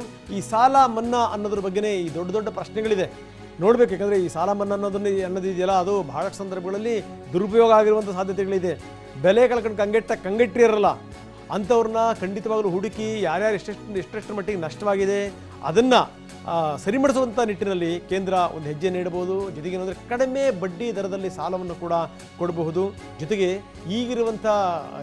ಈಗಿನ ಬೆಳೆಗೇನು ಸಾಲ ಮಾಡಿದರೆ ಇತ್ತೀಚಿನ ದಿನಗಳಲ್ಲಿ ಆ ಸಾಲ ಮನ್ನಾ ಏನಾದರೂ ಮಾಡಬಹುದಾ ಅನ್ನುವಂಥದ್ದು. ಬೆಳೆ ಕಳ್ಕೊಂಡೇನು ಕಂಗೆಟ್ಟಿದ್ದಾರೆ, ಫಸಲು ಬಂದರೂ ಕೂಡ ಅದನ್ನು ಮಾರಾಟ ಮಾಡೋಕ್ಕಾಗ್ತಿಲ್ಲ, ಅಂಥವ್ರಿಗೆ ಏನಾದರೂ ನೆರವನ್ನು ಮೋದಿ ಘೋಷಣೆ ಮಾಡ್ತಾರೆ ಅನ್ನುವಂಥದ್ದು. ಯಾಕಂದರೆ ನಿಜಕ್ಕೂ ಅನ್ನದಾತರ ಸಂಕಷ್ಟದಲ್ಲಿದ್ದಾರೆ. ನಮಗೆ ಅನ್ನ ಕೊಡುವಂಥವರೇ ಸಂಕಟದಲ್ಲಿದ್ದರೆ ಇನ್ನು ದೇಶ ಉದ್ಧಾರ ಆಗುವಂಥ ಬಗೆ ಹೇಗೆ, ಸಮಾಜ ಬೆಳೆಯುವಂಥ ಬಗೆ ಹೇಗೆ? ಯಾಕಂದರೆ ಅದು ಯಾವಾಗಲೂ ಕೂಡ ಇದೆ. ಯಾಕಂದರೆ ಒಕ್ಕಲ್ತನ ಮಾಡೋರಿಗೆ ಕಷ್ಟ ನಷ್ಟ ಅನ್ನುವಂಥ ತಪ್ಪಿದ್ದಲ್ಲ ಅನ್ನುವಂಥದ್ದು. ಜೊತೆಗೇನೆಂದರೆ ಭಾರತದಂಥ ರಾಷ್ಟ್ರದಲ್ಲಿ ಈ ಒಕ್ಕಲ್ತನ ಅನ್ನುವಂಥದ್ದು ಇದೆಯಲ್ಲ, ಈ ಕೃಷಿ ಅನ್ನುವಂಥದ್ದು ಇದೆಯಲ್ಲ, ಅದೆಂದೂ ಕೂಡ ಈ ಲಾಭದಾಯಕ ಉದ್ಯಮ ಮಾಡಲೇ ಇಲ್ಲ ಬಿಡಿ ನಮ್ಮವರು. ಪ್ರಶ್ನೆ ಬೇರೆ, ವೈಜ್ಞಾನಿಕ ಬೆಳೆನೂ ಇಲ್ಲ, ವೈಜ್ಞಾನಿಕ ಬೆಲೆನೂ ಇಲ್ಲ. ಸ್ವಂತ ಸ್ಥಿತಿ. ಹೀಗಾಗಿ ರೈತರನ್ನು ಎಷ್ಟರ ಮಟ್ಟಿಗೆ ಮೇಲಕ್ಕೆತ್ತುವಂಥ ನಿಟ್ಟಿನಲ್ಲಿ ಈ ಒಂದು ಪ್ಯಾಕೇಜ್ ಹೆಲ್ಪ್ ಆಗುತ್ತೆ ಅನ್ನುವಂಥದ್ದು, ಸಹಾಯಕ್ಕೆ ನೆರವಿಗೆ ಬರುತ್ತೆ ಅನ್ನುವಂಥದ್ದು ದೊಡ್ಡ ಪ್ರಶ್ನೆ. ನೋಡಿ, ರೈತರು ಬೆಳೆ ಬೆಳೆದಿದ್ದಾರೆ, ಆದರೆ ಬೆಳೆದಿರುವಂಥ ಬೆಳೆನ ಮುಟ್ಸೋಕ್ಕಾಗ್ತಾ ಇಲ್ಲ. ಏನಂದರೆ ಹೊಲದಲ್ಲೇ ಕೊಳಿತಾ ಇದೆ ಅಂತ ಒಂದು ಸ್ಥಿತಿ. ಯಾರೋ ಒಂದಿಷ್ಟು ಜನ ಏನು ಅಂದರೆ ಜನಪ್ರತಿನಿಧಿಗಳು, ಈ ಸಮಾಜ ಸೇವೆ ಮಾಡುವಂಥವ್ರು ಅದನ್ನೇ ಕೊಂಡುಕೊಂಡು ಜನರಿಗೆ ಹಂಚುವಂಥ ಪ್ರಯತ್ನವನ್ನು ಮಾಡ್ತಾ ಇದ್ದಾರೆ. ಬೆಳೆ ಕಳ್ಕೊಂಡಂಥವರು, ಬೆಳೆ ಮಾರಾಟ ಮಾಡೋಕ್ಕೆ ಆಗದೇ ಇರುವಂಥವರಿಗೆ ನೆರವನ್ನು ಕೂಡ ಈ ಪ್ಯಾಕೇಜ್ ಮುಖಾಂತರ ಘೋಷಣೆ ಮಾಡ್ಬೋದು ಅನ್ನುವಂಥದ್ದು. ಹಾಗಾದರೆ ನೆರವು ಅಂದರೆ ಹೇಗೆ? ಅನ್ನದಾತರ ಸಾಲ ಮನ್ನಾ ಮಾಡುವಂಥ ಸಾಧ್ಯತೆಗಳಿದೆ. ಈ ಬೆಳೆಗೆ ನೀವೇನಾದರೂ ಸಾಲ ಮಾಡಿದರೆ ಸಾಲ ಮನ್ನಾ ಆಗಬಹುದು ಅನ್ನುವಂಥದ್ದು.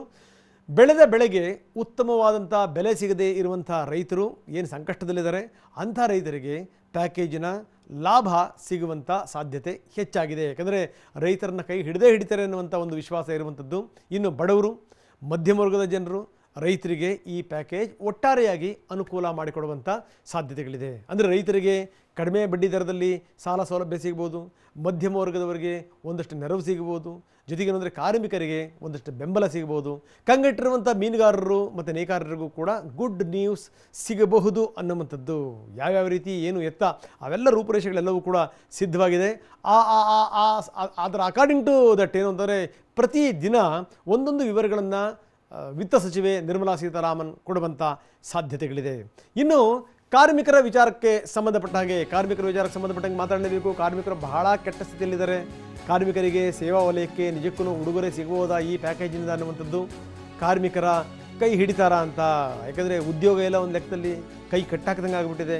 ಕೆಲಸ ಇಲ್ಲ, ಬಗ್ಸಿ ಇಲ್ಲ, 3 ತಿಂಗಳು ಮನೇಲಿ ಕುತ್ಕೋಬೇಕು ಅಂದರೆ ಸಾಮಾನ್ಯ ಸಂಗತಿನ. ಅದು ಮನೆಯೆಲ್ಲ ಮಠ ಇಲ್ಲ ಅಂತ ಸ್ಥಿತಿ. ಎಲ್ಲಿಂದನೋ ಬಂದವರು ಹೆಂಗಿರ್ತಾರೆ ಗೊತ್ತಿದೆ ನಿಮಗೆ. ಯಾಕಂದರೆ ಎಲ್ಲರೂ ಕೂಡ ಸಂಘಟಿತ ಕಾರ್ಮಿಕರಲ್ಲ, ಅಸಂಘಟಿತ ಕಾರ್ಮಿಕರು ಇವರು. ಕಾರ್ಮಿಕರಿಗೆ ಸೇವಾ ವಲಯಕ್ಕೆ ನಿಜಕ್ಕೂ ಮೋದಿ ಪ್ಯಾಕೇಜ್ ಮುಖಾಂತರ ಅವರಿಗೆ ನೆರವನ್ನು ಕೊಡ್ತಾರೆ. ಉದ್ಯೋಗ ಇಲ್ಲದೆ ಕಂಗೆಟ್ಟಿರುವಂಥ ಜನರ ಕೈಗಳಿಗೆ ನಿಜಕ್ಕೂ ಏನು ಅಂದರೆ ಒಂದು ಅರ್ಥದಲ್ಲಿ ಅಭಯವನ್ನು ಕೊಡಬಹುದು ಅನ್ನುವಂಥದ್ದು, ಅವ್ರ ಕೈ ಹಿಡಿತಾರೆ ಅನ್ನುವಂಥದ್ದು, ಅಸಂಘಟಿತ ವರ್ಗಕ್ಕೆ ಆರ್ಥಿಕ ನೆರವು ಸಿಗುತ್ತಾ ಅನ್ನುವಂಥದ್ದು ಪ್ರಶ್ನೆ.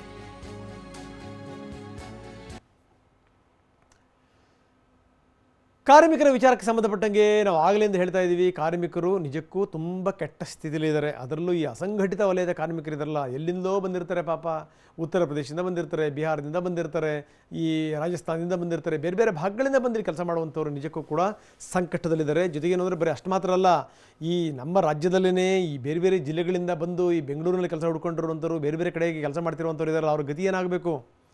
ಯಾಕಂದರೆ ಈ ಬಸ್ ಬಿಡ್ತೀವಿ ಅಂದಾಕ್ಷಣ ಉತ್ತರ ಕರ್ನಾಟಕಕ್ಕೆ ಹೋದಂಥವ್ರ ಸಂಖ್ಯೆ ಎಷ್ಟಿದೆ, ಎಷ್ಟು ದೊಡ್ಡ ಪ್ರಮಾಣದಲ್ಲಿ ಕಾರ್ಮಿಕರು ಇಲ್ಲಿಂದ ಹೊರಟರು. ಆ ಗುಳೆ ಹೊರಟಂಥ ಕಾರ್ಮಿಕರಿದ್ದಾರಲ್ಲ ಇಲ್ಲಿಂದ, ಅವರ ಸ್ಥಿತಿಗತಿಗಳು ಏನು?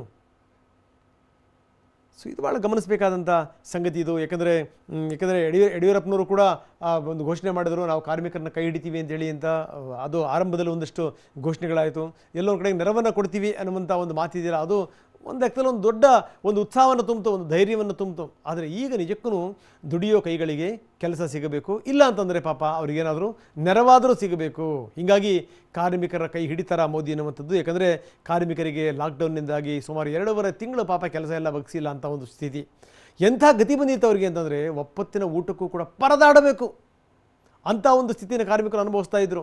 ಯಾರೋ ಪುಣ್ಯಾತ್ಮರು ಏನೋ ಅಂದರೆ ಸಮಾಜ ಸೇವೆ ಇದ್ದಂಥವ್ರು, ಆ ಮನೋಭಾವನೆ ಇದ್ದಂಥವ್ರು ಅವರಿಗೆ ಊಟದ ಪೊಟ್ಟಣಗಳನ್ನು ವಿತರಿಸಿದ್ರು, ಹೆಂಗೋ ಒಂದು ಸ್ವಲ್ಪ ಹೊಟ್ಟೆ ತುಂಬಿತು. ಕೆಲವರು ಏನೋ ದಿನಸಿ ದವಸ ಧಾನ್ಯಗಳನ್ನು ಕೊಡುವಂಥ ಪ್ರಯತ್ನಗಳನ್ನು ಮಾಡಿದ್ರು, ಹೆಂಗೋ ಪರವಾಗಿಲ್ಲ, ಸ್ವಲ್ಪ ಆಧಾರ ಅನ್ನಿಸ್ತು. ಅದಾದಮೇಲೆ ಗತಿ ಏನು? ಕೊಡೋರು ಎಷ್ಟು ದಿವಸ ಕೊಡ್ತಾರೆ? ಸದ್ಯದ ಪರಿಸ್ಥಿತಿನಲ್ಲಿ ಒಂದು ಲೆಕ್ಕದಲ್ಲಿ ಕುಟುಂಬದ ನಿರ್ವಹಣೆ ಅನ್ನುವಂಥದ್ದು ಕೂಡ ಕಷ್ಟ. ಹೀಗಾಗಿ ಸಂಘಟಿತ ಮತ್ತು ಅಸಂಘಟಿತ ಕಾರ್ಮಿಕರಿಗೆ ಯೋಜನೆಯ ಲಾಭ ಸಿಗಬೇಕು ಅನ್ನುವಂಥದ್ದು.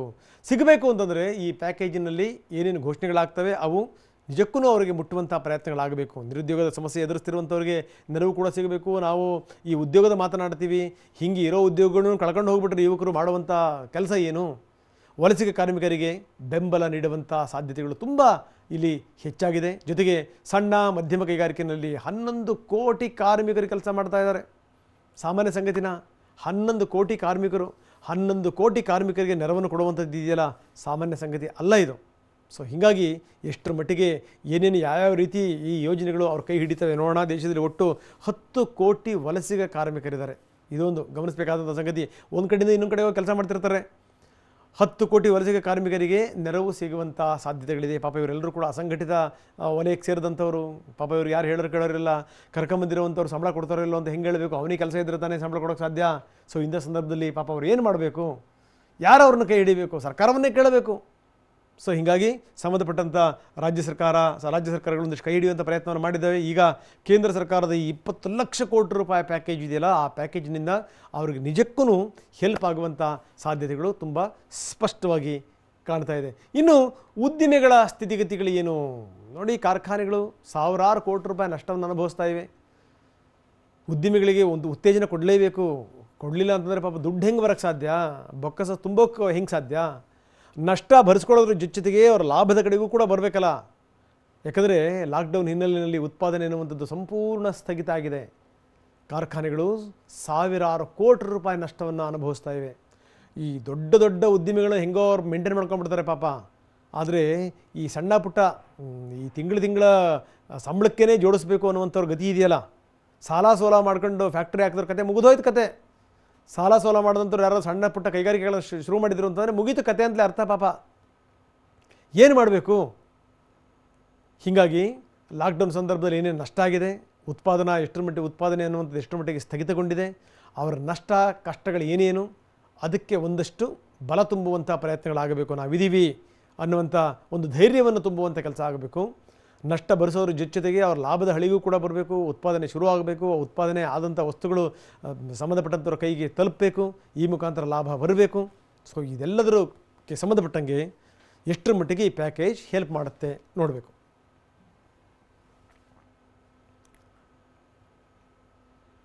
ಸೊ ಉದ್ದಿಮೆಗಳ ಬಗ್ಗೆ ನಾನು ಹೇಳ್ತಾ ಇದ್ದೆ. ಉದ್ದಿಮೆಗಳ ಸ್ಥಿತಿಗತಿಗಳು ಎಷ್ಟರ ಮಟ್ಟಿಗಿದೆ, ಎಲ್ಲಿದೆ ಉತ್ಪಾದನೆ, ಯಾರು ಇಟ್ಕೊಂಡಿದ್ದಾರೆ ಕಾರ್ಮಿಕರನ್ನ? ಆರಂಭದಲ್ಲೇನೋ ಕೇಂದ್ರ ಸರ್ಕಾರ ಮತ್ತು ರಾಜ್ಯ ಸರ್ಕಾರಗಳು ಘೋಷಣೆ ಮಾಡೋದು, ನೋಡಿ ನೀವು ಇಟ್ಕೊಂಡಿರುವಂಥ ಕಾರ್ಮಿಕರಿಗೆ ದಯವಿಟ್ಟು ಯಾವುದೇ ಕಾರಣಕ್ಕೂ ನೀವು ಸಂಬಳ ತಪ್ಪಿಸ್ಬೇಡಿ. ಎಲ್ಲಿ ಕೊಡ್ತಾರೆ ಸ್ವಾಮಿ ಸಂಬಳನ? ಅವ್ರ ಕೈನಲ್ಲಿದ್ದರೆ ತಾನೇ ಸಂಬಳ ಕೊಡೋದು.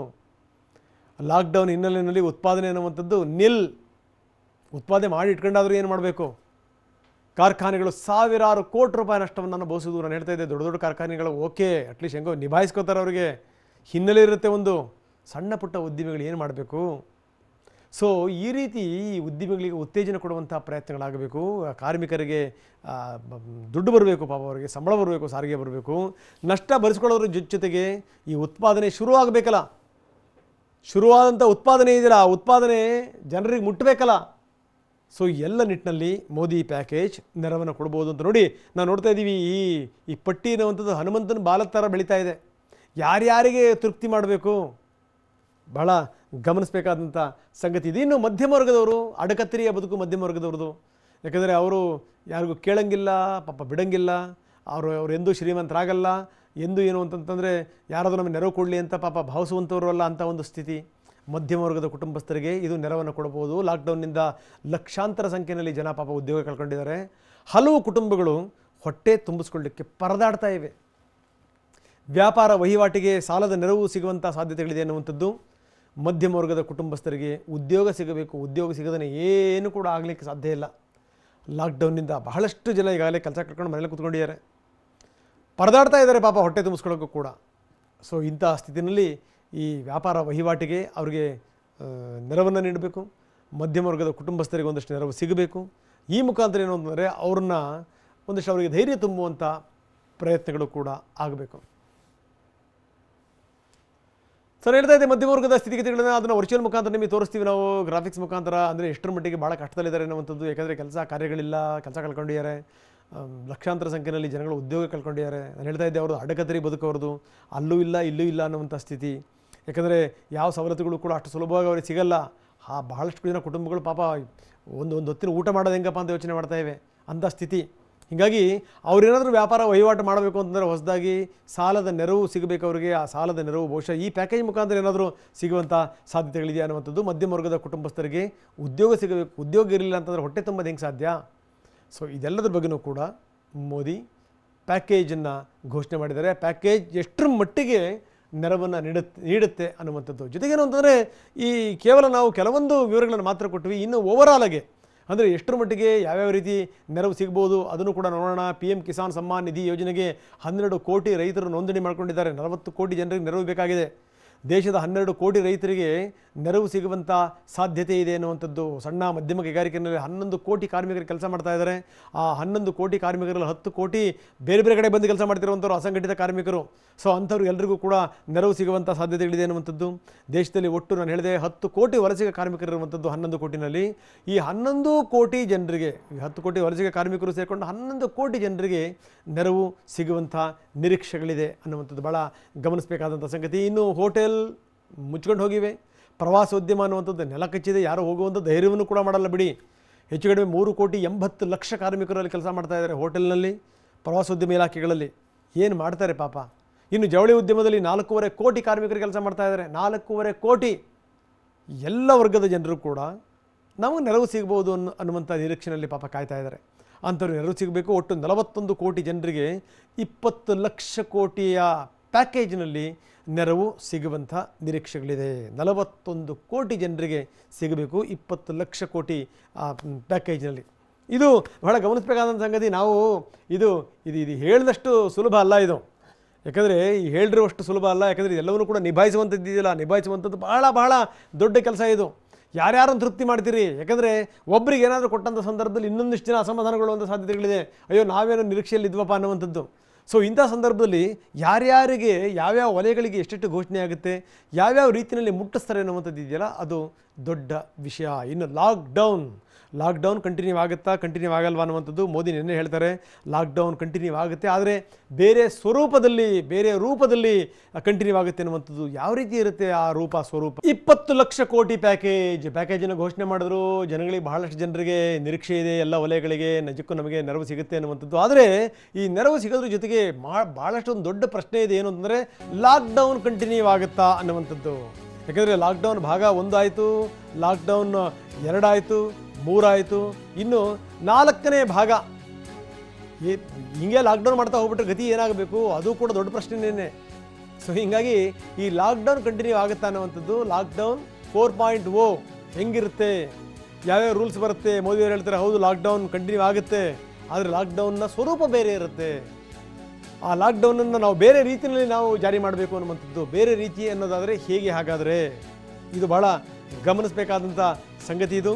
ಯಾಕಂದರೆ ಲಾಕ್ಡೌನ್ನಿಂದಾಗಿಯೇ ಇಷ್ಟೊಂದೆಲ್ಲ ಈ ತೊಂದರೆಗಳಾಗಿರುವಂಥದ್ದು.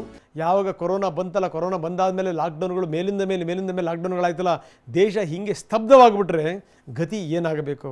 ಈಗ ಮತ್ತೆ ಲಾಕ್ಡೌನ್ ಕಂಟಿನ್ಯೂ ಆಗುತ್ತೆ, ಆದರೆ ಬೇರೆ ಸ್ವರೂಪದಲ್ಲಿ. ಇದಕ್ಕೆ ಸಂಬಂಧಪಟ್ಟಂಗೆ ಪ್ರಧಾನಮಂತ್ರಿಗಳು ಹೇಳಿರುವಂಥದ್ದೇನು ನೋಡಿ. लॉकडाउन का चौथा चरण, लॉकडाउन 4, पूरी तरह नए रंग रूप वाला होगा, नए नियमों वाला होगा। लॉकडाउन का चौथा चरण, लॉकडाउन 4, पूरी तरह नए रंग रूप वाला होगा, नए नियमों वाला होगा। ಹೊಸ ರೂಪದಲ್ಲಿ ಹೊಸ ನಿಯಮದ ಜೊತೆಗೆ ಬರುತ್ತೆ ನಿಜಕ್ಕೂ ಲಾಕ್ಡೌನ್ ಭಾಗ 4 ಅನ್ನುವಂಥದ್ದು.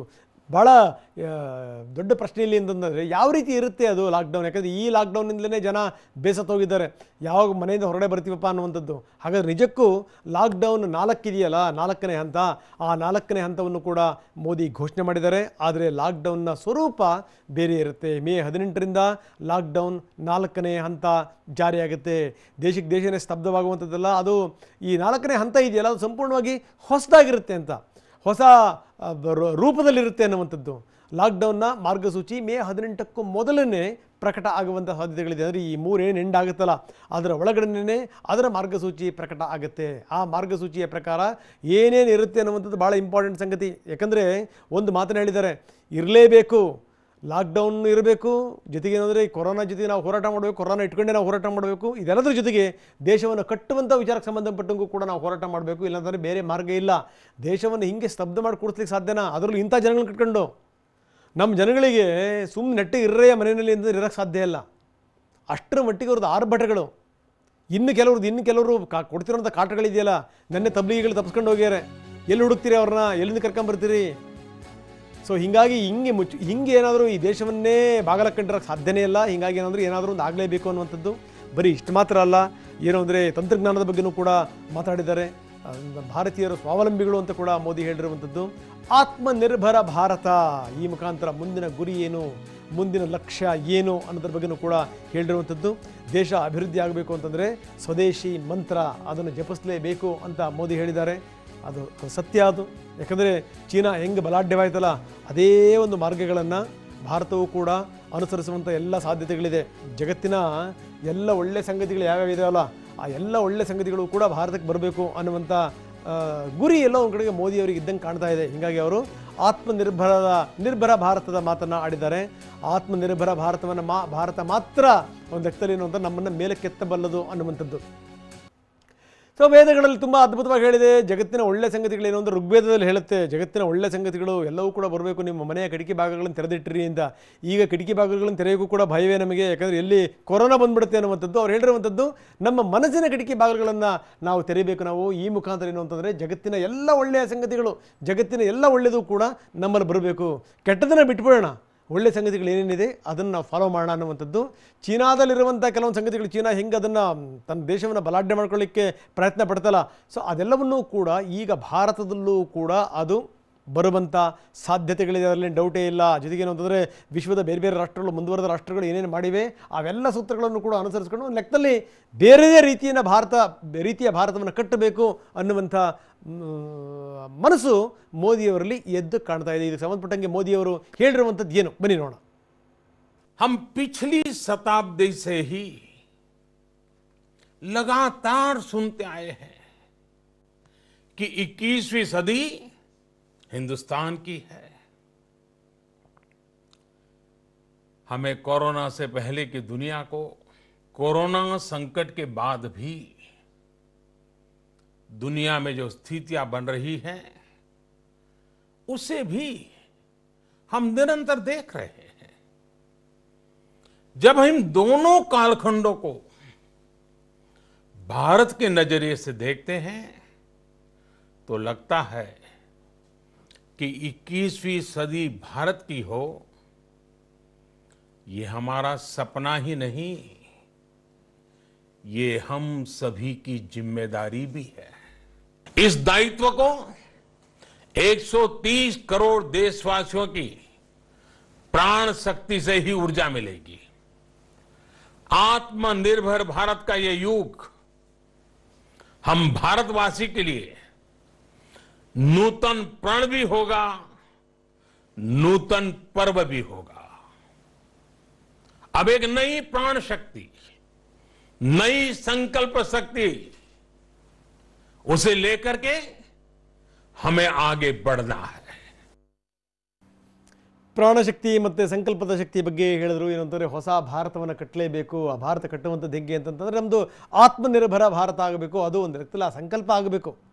ಆ ಸಂಕಲ್ಪ ಆದಂಥ ಸಂದರ್ಭದಲ್ಲಿ ಪ್ರಾಣಶಕ್ತಿ ಅತ್ಯಂತ ಸಹಜವಾಗಿ ಬರುತ್ತೆ. ಈ ಮುಖಾಂತರ ದೇಶವನ್ನು ಕಟ್ಟಬಹುದು ಅನ್ನುವಂಥದ್ದು ನಮ್ಮ ಸಂಕಲ್ಪ ಮತ್ತಷ್ಟು ಸದೃಢವಾಗಬೇಕು ಅನ್ನುವಂಥದ್ದು. ಆದರೆ ಗಮನಿಸಬೇಕು, ನಾವು 21ನೇ ಶತಮಾನ ಭಾರತದ ಶತಮಾನ ಅಂತ ಹೇಳ್ತಾ ಬಂದಿದ್ದೀವಿ. ಭಾರತದ ಶತಮಾನ ಹೆಂಗಾಗಲಿಕ್ಕೆ ಸಾಧ್ಯ? ಅದು ಎಲ್ಲರೂ ಕೂಡ ಒಟ್ಟಾಗಿ ಮೇಲೆತ್ತಿದಾಗ ಮಾತ್ರ ಭಾರತದ ಶತಮಾನ ಆಗುತ್ತದು. ಕೊರೋನಾದಿಂದ ವಿಶ್ವದಲ್ಲಿ ಏನೇನು ಆಗ್ತಾ ಇದೆ ಅದನ್ನು ನಾವು ಕಣ್ಣಾರೆ ನೋಡ್ತಾ ಇದ್ದೀವಿ. ಎಷ್ಟೆಷ್ಟು ರಾಷ್ಟ್ರಗಳು ಅಲ್ಗಾಡು ಹೋಗ್ತಾ ಇವೆ ನೋಡ್ತಾ ಇದ್ದೀವಿ. ಭಾರತವನ್ನು ಗಮನಿಸಿದಾಗ ನಿಜಕ್ಕೂ ಇದೆಲ್ಲದೂ ಕೂಡ ನಮ್ಮ ಜವಾಬ್ದಾರಿ. ದೇಶವನ್ನು ಕಟ್ಟುವಂಥದ್ದು ನಿಜ. ನಾಯಕ ಮಾರ್ಗ ತೋರಿಸ್ಬೋದು, ನಾಯಕ ಘೋಷಣೆ ಮಾಡ್ಬೋದು, ಆದರೆ ಎಲ್ಲರೂ ಒಟ್ಟಾಗಿ ನಾವು ಒಂದು ಅನ್ನುವಂಥ ಮನೋಭಾವನೆಯಿಂದ ನಾವು ಮಾಡಲಿಲ್ಲ ಅಂತಂದರೆ ದೇಶ ಉದ್ಧಾರ ಆಗ ಸಾಧ್ಯನಾ? ಅದನ್ನೇ ಮೋದಿಯವರು ಹೇಳಿರುವಂಥದ್ದು. ಈ ಮುಖಾಂತರ ನಾವು ಇಡೀ ವಿಶ್ವಕ್ಕೆ ಮಾದರಿಯಾಗಬೇಕು ಅನ್ನುವಂಥ ಮಾತನ್ನು ಕೂಡ ಮೋದಿ ಹೇಳಿದ್ದಾರೆ. ನಮ್ಮ ಶಾಸ್ತ್ರಗಳಲ್ಲಿ ಈ ಹಿಂದೆನೇ ಹೇಳಿದ್ದಾರೆ. ಏನಂದರೆ ಈ ಸಂಕಲ್ಪ ಶಕ್ತಿ ಅನ್ನುವಂಥದ್ದು ಇದೆಯಲ್ಲ, ವೆರಿ ವೆರಿ ಇಂಪಾರ್ಟೆಂಟ್ ಅನ್ನುವಂಥದ್ದು. ಆತ್ಮನಿರ್ಭರ ಭಾರತ ಅನ್ನುವಂಥ ಮಾತನ್ನು ಕೂಡ ಶಾಸ್ತ್ರಗಳೇ ಹೇಳಿವೆ.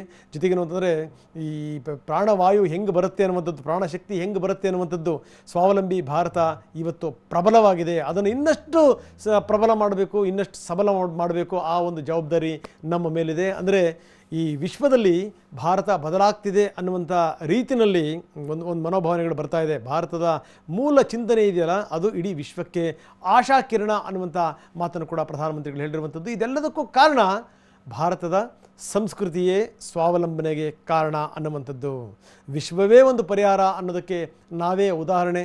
ಯಾಕಂದರೆ ವಸುದೈವ ಕುಟುಂಬಕಂ ಅನ್ನುವಂಥದ್ದು ಇದೆಯಲ್ಲ, ಅದು ಇಲ್ಲಿನ ಮಂತ್ರ, ಅದು ಇಲ್ಲಿನ ಘೋಷವಾಕ್ಯ ಅದು.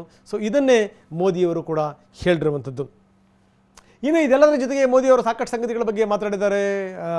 ಅದು ಸ್ವದೇಶಿ ಮಂತ್ರ ಆಗಿರ್ಬೋದು, ಸ್ವದೇಶಿ ವಿಚಾರಗಳಾಗಿರ್ಬೋದು, ಹೇಗೆ ಬ್ರ್ಯಾಂಡ್ಗಳು ಈ ಲೋಕಲ್ಲಾಗೆ ಉತ್ಪಾದನೆ ಆದಂಥ ಬ್ರ್ಯಾಂಡ್ಗಳು ಹೇಗೆ ವಿಶ್ವದ ಬ್ರ್ಯಾಂಡ್ಗಳಾಗಿ ಪರಿವರ್ತನೆ ಆದವು, ಅದಾಗಲಿಕ್ಕೆ ಕಾರಣ ಯಾರು, ಆ ಬ್ರ್ಯಾಂಡ್ಗಳನ್ನು ಮಾಡಿರುವಂಥವರು ಯಾರು ಹಾಗಾದರೆ?